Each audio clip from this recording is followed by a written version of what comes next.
할렐루야. 예수님 안에서 반드시 좋은 일이 있습니다. 아들을 셋둔 권사님이 계셨습니다. 그런데 둘째와 셋째는 공부도 잘하고 좋은 직장도 얻어서 부모 걱정 안 시키고 잘 살았습니다.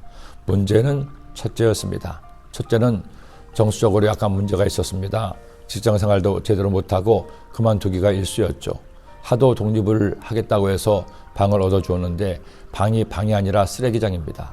저도 그 방에 들어가 보았는데 발을 디딜 틈조차 없었습니다. 권사님이 한 번은 그런 말씀 하셨습니다. 목사님, 제 배 아파 나은 건 똑같은데 자식들이 어쩌면 그렇게 다른지 모르겠어요. 둘째나 셋째나 한 번도 제 속을 끓이지 않았는데 첫째 저놈은 나이가 40에 가까운데도 아직도 제 앞가림도 못하네요. 그런데 목사님, 어찌된 셈인지 항상 눈이 가고 마음이 가는 건 첫째입니다. 속을 썩이는 걸 생각하면 보고 싶지도 않다가도 조금만 지나면 밥이나 제때 먹는지 걱정이 돼서 전화를 안 할 수가 없네요. 제 기도 제목의 첫 번째는 첫째이니 목사님도 저를 위해 기도하실 때는 제일 먼저 첫째 기도를 해주세요. 10손가락 깨물어 안 아픈 손가락 없겠지만 그래도 먼저 보는 손가락은 건강한 손가락이 아니라 아픈 손가락일 테니까요. 하나님은 세상의 모든 부모에게 측은지심을 주었습니다. 긍휼히 여기는 마음을 주었죠. 자세는 그 마음이 바로 하나님 아버지의 마음이기도 합니다. 하나님은 우리를 불쌍히 여기십니다. 못나고 부족하고 어리석은 나를 판단하거나 정죄하지 않으십니다. 만약 그렇게 하셨다면 우리는 한 사람도 구원받을 수도 없고 천국에 갈 수도 없습니다. 아니, 예수님께서 세상에 오시지도 않았을 겁니다. 그런데 하나님은 우리를 부족한 그대로 못난 그대로 안아주시고 사랑하십니다. 못났다고 미워하시지 않고 못났게 또 품어주시는 하나님. 그러기에 다윗은 이렇게 고백했습니다. 아버지가 자식을 긍휼히 여김같이 야훼께서는 자기를 경외하는 자를 긍휼히 여기시나니 이는 그가 우리의 체질을 아시며 우리가 단지 먼지뿐임을 기억하심이로다. 시몬 지파는 씻김에서 씻을 수 없는 죄를 하나님께 지었습니다. 모압 여인, 미디안 여인들의 유혹에 넘어가 우명을 저지르고 우상에게 절하기까지 했습니다. 결국 그들은 하나님께 징계를 받아 수만 명이 한꺼번에 죽음을 당합니다. 그야말로 멸문지화의 위기를 만난 겁니다.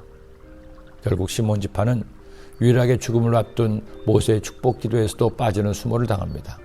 하지만 하나님은 그런 시몬 지파를 버리지 않았습니다. 비록 죄를 지었지만 하나님을 진노하게 했지만 그래도 그들을 불쌍히 여기셨습니다. 땅을 분배하는 과정에서 시몬 지파에게도 땅을 나누어 줍니다. 그것도 유다 지파의 땅 중에서 땅을 골라 나눠 주시는 하나님. 그 하나님의 긍휼하심을 성경은 이처럼 말씀하고 있습니다. 둘째로 시몬 곧 시몬 자손의 지파를 위하여 그들의 가족대로 제비를 뽑았으니 그들의 기업은 유다 자손의 기업 중에서라. 그리스도인은 이 마음을 품어야 합니다. 가족 중에서, 이웃 중에서, 교우 중에서도 못나 보이고 내 속을 썩이는 이들도 있을 겁니다. 10번을 말해도 나아지지 않고 그렇게 권하고 채근을 해도 사고만 치는 그런 사람도 있을 겁니다. 마치 시몬 지파처럼. 그때 내가 계속해서 그를 미워하고 나무라기만 한다면 결국은 상처를 받고 나에게서 멀어질 겁니다.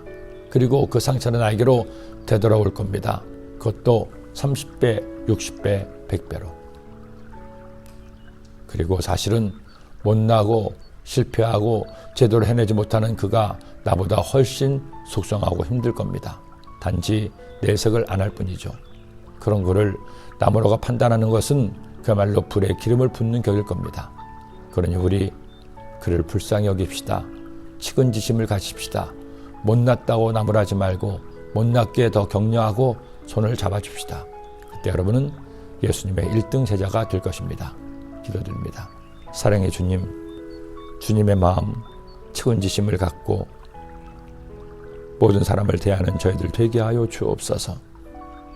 그래서 저희도 하나님께 그 기름을 받게 하사 주님의 은혜 가운데 살 수 있도록 도와주옵소서. 예수님의 이름으로 기도드립니다. 아멘.